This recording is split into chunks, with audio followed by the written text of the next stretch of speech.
આ દીકરી મોટી છે, એ થાકી જાય તો હું એને પરાણે ગામે લઈ જાઉં કે બધા હાલે આપણે સોમાહામાં હું કરશું, 5 રૂપિયા પડ્યા છે તો આપણે કામ લાગશે.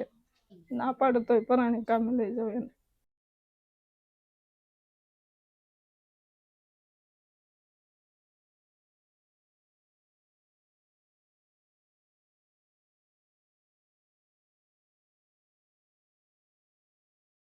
અત્યારે અમારે જોવાનું છોડી લઈને કામે રાતનું જવું આવું બધી બહુ વાતની તકલીફ છે.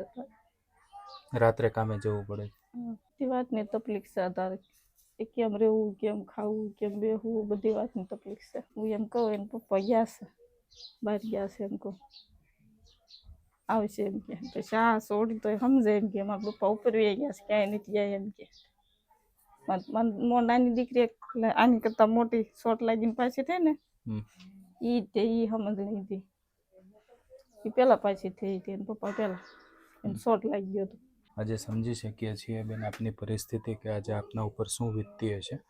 હજી બેન તમારી ઉંમર 30 વર્ષ એટલે કાંઈ ન કહેવાય, અને 3 બાળકોની જવાબદારી ઉપરથી બેન તમારે સાસુ અને નણંદની પણ જવાબદારી, કારણ કે આજે તમારા ઘરમાં કોઈ પુરુષ છે જ નહીં, એક તમારા નાના એવા દીકરા સિવાય.